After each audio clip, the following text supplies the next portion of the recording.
morning students, class 4th, subject English reader, chapter 6, the six wise men। देखिए बच्चों, इसकी कुछ एक्टिविटी रह गई थी। तो सबसे पहले इसकी 6 एक्टिविटी है, क्वेश्चन आंसर तक हम कर चुके थे।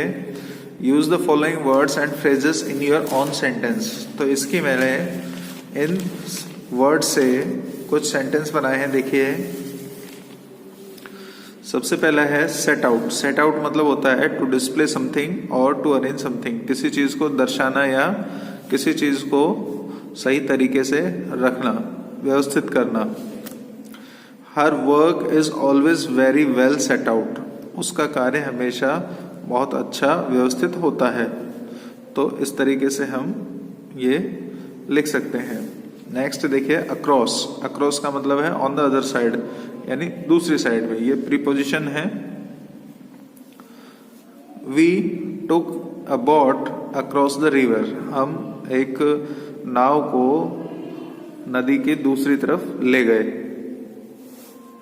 नेक्स्ट देखिए, सिली। सिली एक एडजेक्टिव है, यानी इनोसेंट, बहुत ही भोला हो, कोई हार्मलेस हो, या जो भोंदू होता है, कुछ मूर्ख कह सकते हो, जो भोला, जिसमें बहुत ज्यादा भोलापन हो, वह व्यक्ति। इट वॉज सिली, यह बहुत ही हार्मलेस, यानी बहुत ही बढ़िया था, इससे कोई नुकसान नहीं हुआ। But it was also fun, और यह बहुत ही मजाकिया भी था, या बहुत ही हंसी वाला था।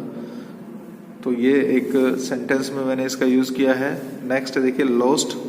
लॉस्ट है past participle verb of loss. Loss की सेकंड फॉर्म है lost. She has lost her purse. वह अपना पर्स खो चुकी है, या उसने अपना पर्स खो दिया है। शाउटेड। शाउटेड भी क्या है?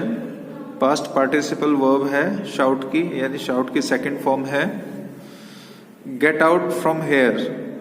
Get out from here, boss shouted on peon. यहां से चले जाओ, बॉस ने चपरासी से कहा, या चपरासी के ऊपर चिल्लाया।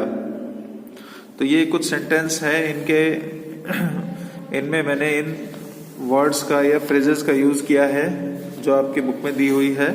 Set out, across, silly, lost और शाउटेड। अब देखिए, नेक्स्ट एक्टिविटी आती है, look at the following sentence. Ram and Shyam are real brothers. Mohan और Sohan can do this work. Sit here but don't disturb me. In this sentence, A, B, the colour word and और are joining two words and in sentence. C, the word but join two sentence, hence they are conjunction। देखिए, यहाँ पर आपको and और but दिखाई दे रहा है। इन तीनों सेंटेंस में ये क्या है? दो वर्ड्स को या दो सब्जेक्ट्स को, दो नाउन्स को आपस में जोड़ रहा है। तो ये जोड़ने वाले शब्द, इनको हम संयोजक कहते हैं, और इंग्लिश में हम इनको कहते हैं कंजक्शंस। क्या कह लेते हैं? Conjunctions. The joining word are called conjunctions. हम इनको कंजक्शंस बोलते हैं। तो ये देखिए, now pick out the conjunctions from the following sentence. इन सेंटेंस में से हमको कंजक्शंस निकालने हैं, यानी कौन कौन से यहाँ पर कंजक्शन यूज हुए हैं वो निकालना है। जैसे फर्स्ट में है, he is clever but lazy. तो ये क्या है? बट यहां पर यूज हुआ है। She is kind and loving. तो यहां पर एंड यूज हुआ है। ये सारे कंजक्शंस हैं। गिव मी कैश और अ चेक। तो यहां पर और यूज हुआ है। He came and took a cup of tea. वह यहां आया और उसने एक कप चाय ली।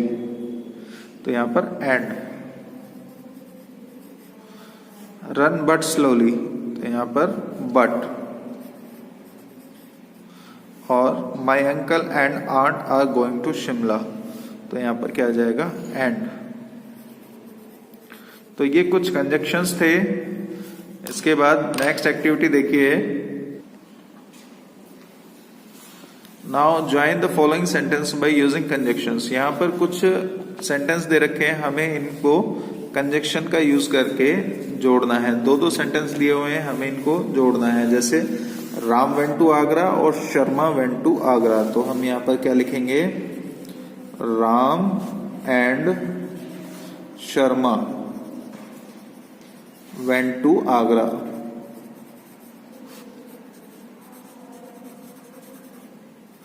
इस तरीके से हम इसको कंप्लीट करेंगे। He came here, he didn't take anything, तो यहां पर क्या आ जाएगा, he came here but didn't take anything.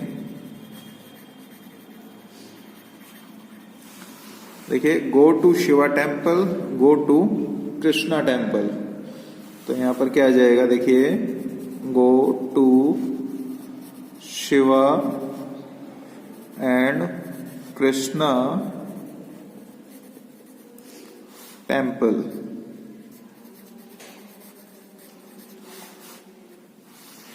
The Hindus go to the temple, the Christians go to the church.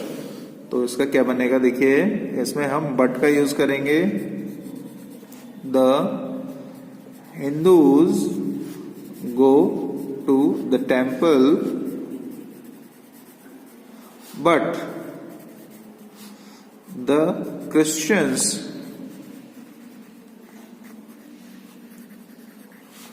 Go to the church. ठीक है, हम इसका इस तरीके से यूज करेंगे। लास्ट देखिए, give me 100 rupees note, give me a shawl also, तो हम यहां पर क्या लिखेंगे, give me a 100 rupee note and a shawl also. तो इस तरीके से हम इनका यूज करेंगे। नेक्स्ट देखिए, listen the complete the conversation that Anu had with the shopkeeper at the stationery shop. यहां पर अनु का और एक शॉपकीपर है स्टेशनरी का, उसके बीच में क्या बातें हो रही है वो हमको सुननी है और उसको पूरी करनी है। तो यहां पर देखिए, सबसे पहले अनु कहती है गुड मॉर्निंग, शाम को जाती है तो क्या कहेगी, गुड इवनिंग। तो यहां पर अनु शाम को जा रही है तो क्या कहेगी, गुड इवनिंग सर। शॉपकीपर कहता है good evening, may I help you, क्या मैं आपकी मदद कर सकता हूं। अनु कहती है have you got any chart, क्या आपके पास कोई चार्ट है। तो शॉपकीपर कहता है, यहां पर आपको फिल इन द ब्लैंक्स दिए हुए हैं, ये आपको भरने हैं। जैसे शॉपकीपर कहता है किस तरह के चार्ट आपको चाहिए, तो हम क्या लिखेंगे यहां पर, what kind do you want, किस तरह के आपको चाहिए। तो यहाँ चार्ट की बात हो रही है, तो हमें पूरा लिखने की जरूरत नहीं है, what kind of chart do you want, ये लिखने की जरूरत नहीं है। हम लिख सकते हैं what kind do you want, आपको किस तरह का चाहिए। तब अनु कहती है the one with picture of and please. तो एक तो जिसमें पिक्चर हो किसकी, मैंने लिख दिया एनिमल, और दूसरे में लिख दिया बर्ड्स। एक ऐसा चार्ट जिसमें एनिमल की पिक्चर हो और बर्ड की पिक्चर हो। तो शॉपकीपर उसे चार्ट दे देता है, कहता है hair you are,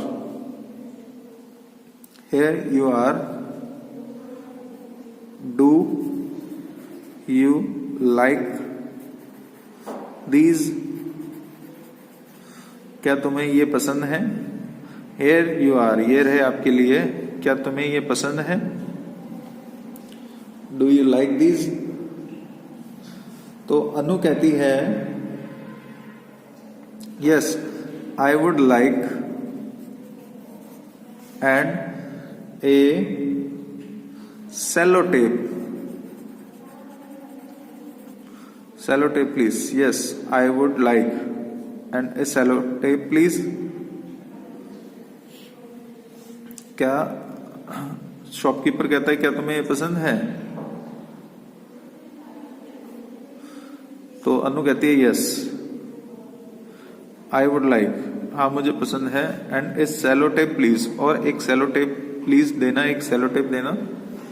hair your sellotape, वो कहता है ये रही तुम्हारी सेलोटेप, एंड और क्या चाहिए? Bottle of glue, and a bottle of glue, या बॉटल ऑफ ग्लू.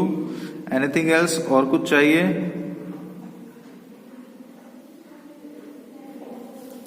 तो अनु कहती है ओ यस, हाँ मुझे चाहिए. आई वुड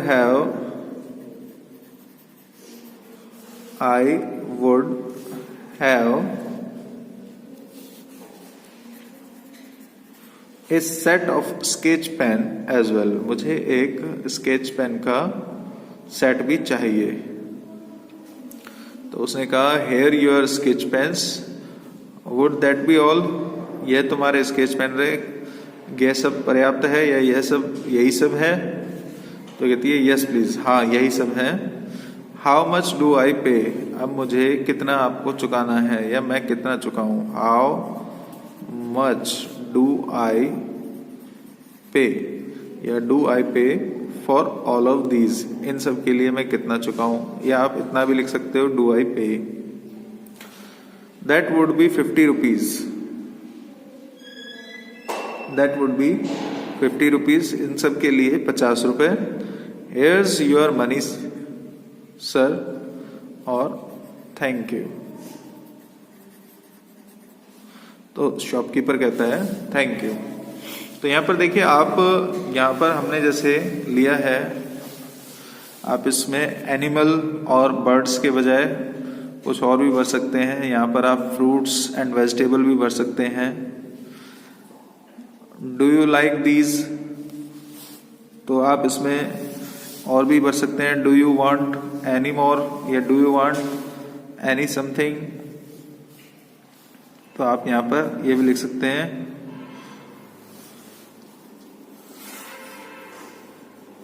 डू यू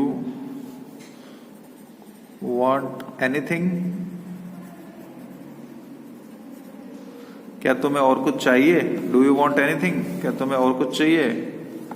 तब वो कहती है yes I would a glue bottle, like के बजाय आप कह सकते हैं ए ग्लू बॉटल, ए ग्लू बॉटल, एक ग्लू की बोतल एंड ए सेलोटेप प्लीज. तब वो कहेगा ये आपकी सेलोटेप रही और ये बॉटल ऑफ ग्लू रही, ये एक गोंद की बोतल रही. तो आप ये भी लिख सकते हैं इस तरीके से. ये आपके ऊपर है कि आप कन्वर्सेशन किस तरीके से कर रहे हैं, क्या चाहिए आपको. आप यहां पर लिख सकते हैं yes I want a set of sketch pens as well. आप कुछ भी यहां पर आप जो आपके कन्वर्सेशन में आना चाहिए वो आप भर सकते हैं. तो इसी के बेस पर देखिए नेक्स्ट एक्टिविटी है try to remember things that Anu bought and tell your partner being your sentence in this manner. Anu bought a few things for her project. First she bought some charts. पहले उसने कुछ chart खरीदे हैं. Next she bought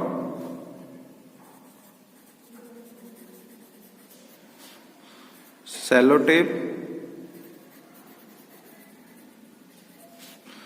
and glue bottle.